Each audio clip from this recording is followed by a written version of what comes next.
If he makes the history books one day, it will likely be a sizable entry.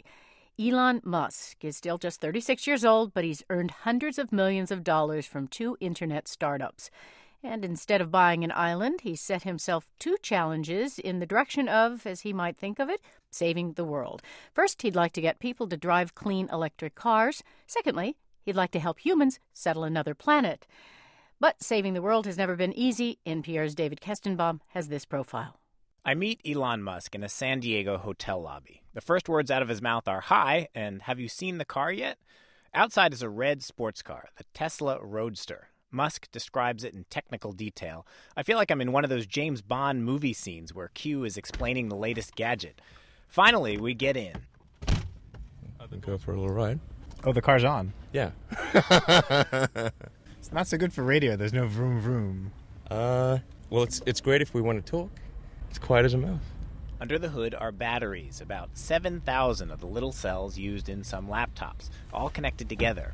The car goes from 0 to 60 in under 4 seconds.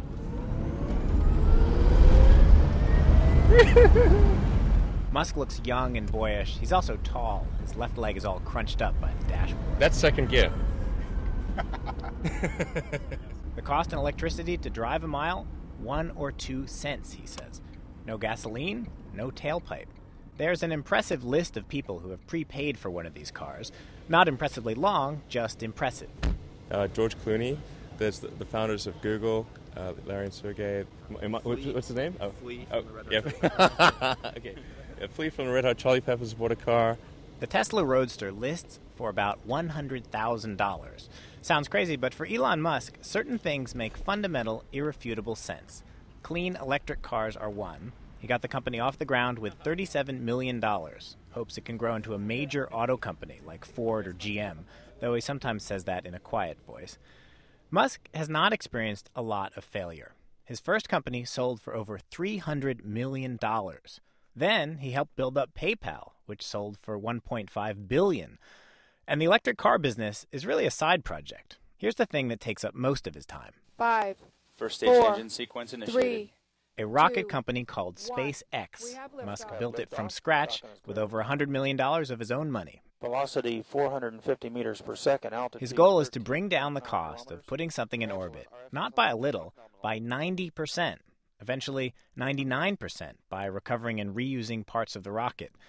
We talked about the project on the way back to Los Angeles on his private jet. Well, my interest in space does not really stem from a personal desire to go there, but from a philosophical belief that we should extend life beyond Earth. Out the window of the airplane, the Earth inched by. If you look at the history of life itself, the big milestones you could say are, well, the advent of single-celled life, of course, the advent of multicellular life. There's maybe 10 or 12 really big ones. And on that scale would also fit the extension of life for the first time to another planet. So, 4 billion years of history, then Elon Musk. He hired engineers from Boeing, TRW, Lockheed, the Air Force. He could not lure a chief engineer, so the person doing that job is him. I know more about our rockets than anyone at the company by a pretty significant margin. I mean, the Falcon 1, I could redraw substantial portions of that rocket from memory without the blueprints. The company has customers for another 11 launches. NASA is also paying in the hopes that SpaceX will one day be able to bring astronauts to the space station. What do you think you're good at?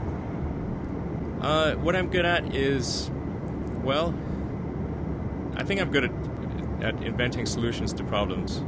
Things seem fairly obvious to me that are clearly not obvious to most people.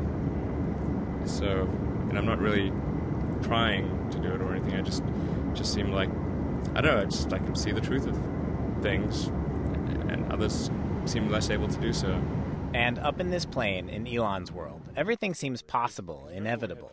But when we get to the SpaceX offices, there is a reminder that failure is always an option. SpaceX has tried 2 launches, neither made it to orbit.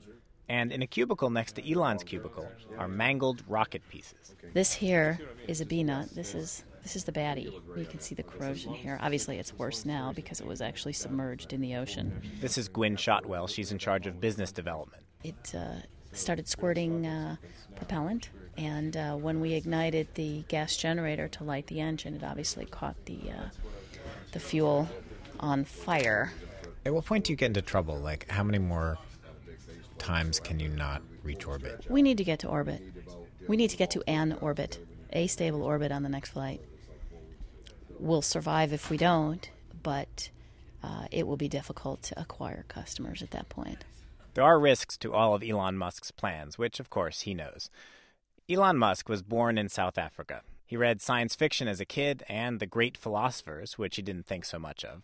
He taught himself to program computers so he could make video games. When he came to the United States, he studied physics and business. In Silicon Valley, he lived out of a small office, had to shower at the YMCA. What do you think's the hardest thing you've been through? One of your friends told me you got very sick at some point. I got malaria and came very close to dying. Did that change you at all? No. I watched him in meetings, making 1,000 small decisions, fixing one problem, giving advice on another. He has a lot of people to worry about these days. Hundreds of employees following him on these dreams, employees with families. I talked to his wife, Justine, and she says, though Elon doesn't always show it, work can be pretty stressful. Do you see that at home? Does he... Oh, absolutely. Absolutely. I mean, I live with that. That's, that's what a big part of the marriage is. And you accept that when you're, spending time with him, you're getting a very small part of him because 95% of his mental energy is still being consumed by these problems. He doesn't get any breaks from it. Justine says Elon is not the sort to give up on things. When they first met in college, he asked her out for ice cream. She said she had to study, but he searched the campus for her with 2 cones, ice cream melting down onto his hands. That was Elon at 19 with just this single-minded persistence. For a long time, that was kind of what our pseudo-dating life was like. He would ask me out, and I would say no for one reason or another, and it really didn't make any difference. So I asked Justine if she ever thought she was marrying a dreamer.